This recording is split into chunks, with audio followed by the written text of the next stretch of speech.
fantasy short stories. Chorus Line by Harris Coverley. Dasan knew he was on the verge of death, but also that he had to keep going. The sun was so vicious that the young man was nearly blind, and his loose robe, usually the most effective method of keeping cool in such a climate, was not halting the continuous theft of the last bits of fluid from his body. He tightened his keffiyeh around his head, trying to get a stronger seal around his mouth. To allow himself to pant would be to lose even more moisture, and to dry his mouth out completely. Part of him wanted to sit on the edge of the dune he was crossing and rest, but to stop would be to invite death even sooner.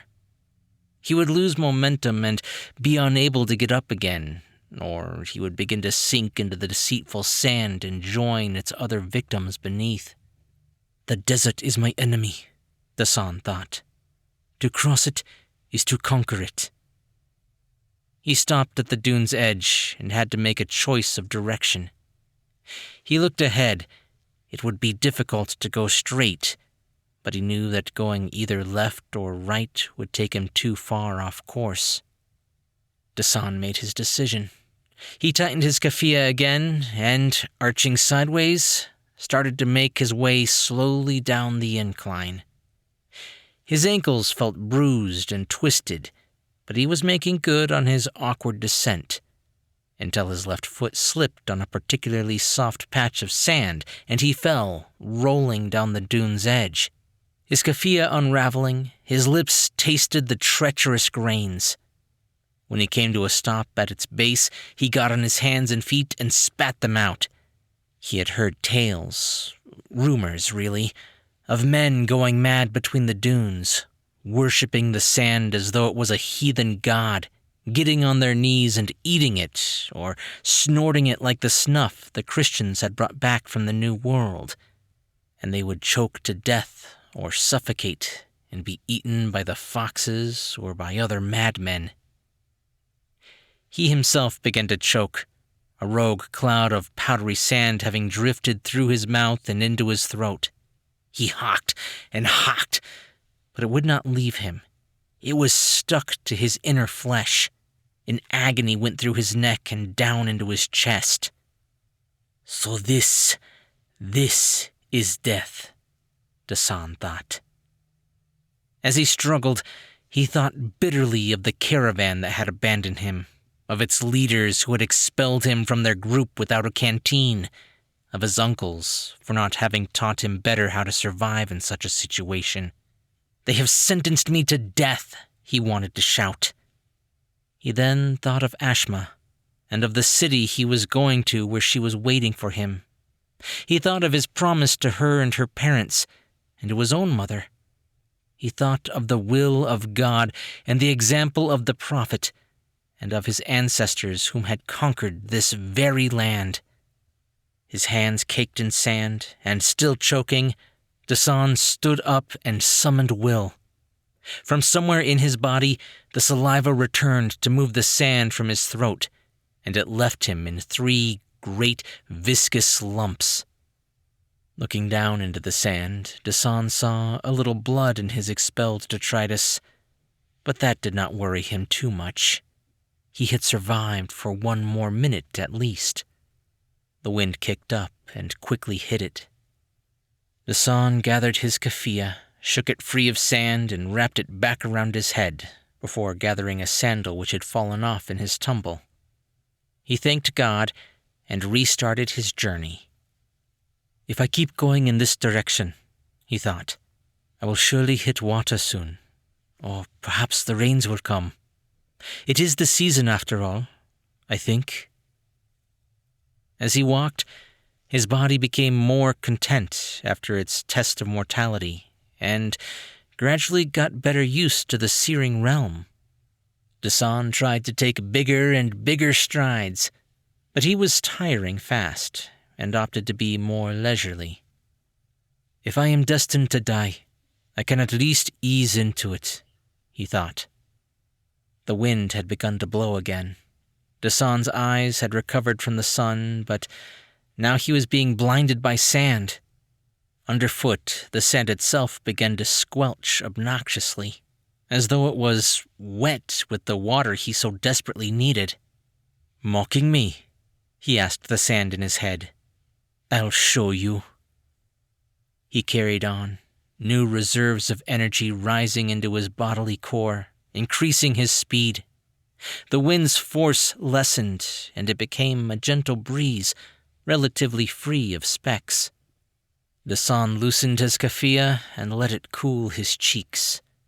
"You can be my friend yet," he thought of the breeze. It was then that he noticed a squeaking voice coming from his right side. Dasan stopped and turned, but saw nothing. He decided not to waste precious saliva through calling out and exposing it to the heat. Besides, he believed it to just be his imagination. But soon, the squeaking voice returned, and Dasan could not help but turn back and ask who was there, muffled through his headgear. There was no answer. The tall dune at his side exhibited no interlopers, and yet, as he continued to walk, the voice resumed, forcing him in fear to go faster. As Dasan watched the wind blow the lighter sand granules across the denser layers, he realized what was happening. Azif al-Jinn, the jinn singing in the desert, or rather, the singing sands. One of his uncle had told him of such things, although he had never before heard it with his own ears. Dasan slowed and returned to a more manageable pace. He smiled to himself. "You fool," he thought. "You need a drink. You're getting weary." But as he carried on, the squeaking voice grew louder, even as the wind stayed at the same strength. Dasan tried to ignore it, but within his liquid-deprived head arose migraines, and his vision blurred. He put his hands over his covered ears as he walked, but the voice became shriller still. The squeaking gave rise to a chorus line of whining singers, punctuated with barking, oinking, and other uglier noises. Eventually, to Dasan's despair, screaming became predominant. "Curse you!" he screamed back at the dune, and began to choke. He managed to stop it and broke into a run. The screaming was then transcended by what to Dasan sounded like laughter. But not just one man laughing, but dozens, hundreds, thousands even. In his mind, he came to the conclusion that the sand had always been his enemy, but that he had been reckless to think that the wind could have been a friend. It and the sand were clearly in league with each other and had his soul in their sights. Dasan ran across a steep incline and, in his panic, slipped, falling into a deep pit, his keffiyeh undone and caught on a dead vine, high out of reach. On his hands and knees once more, he could hear the laughing sand so intensely it was deafening him. He could feel his eardrums bending inward with the overwhelming pressure of sound. Through his coughing, he cried out, "What do you want from me but a mere trader? What do you want from me but a poor man with a bride to keep and not a coin to his word?" The sands and the winds did not care, but swelled their laughter to a level of explosions, to the roar of volcanoes, the howl of the dying earth, the wail of a woman in eternal childbirth. Dasan looked into his landing place and wondered what they could possibly desire. If he ate the sand as if it were an offering, it would congest within him and he would die. If he snorted the sand as if it were a drug, he would suffocate. He could snuff the sand into his ears to block the sound, but that would probably make both the wind and the sands angrier. The God of the universe could not save him now. He was now the quarry of the elements. He stripped, exposing his naked flesh to the lash of the wind's grit. He then began to dig himself into the sand. To Dasan, it seemed so obvious. Only total submission to the sand could save him. The sand was his mother now, his God, his creator, his destroyer. He thought briefly of his own mother, of Ashma, of the city where they were, of the family he had yet to raise, of all his present and possible futures, and waved them off as if they were flies. Dasan dug and dug, sinking down, and the winds grew heavy with sand and began to cover him utterly. He descended further and further into the loose ground, until, to an observer, there was but a little bulging movement, and then nothing. Moments later, the winds died down to trickles of air, and the sands became as still as a rock face, the whole desert tranquil. 2 miles north, a caravan traveled slowly in the afternoon heat.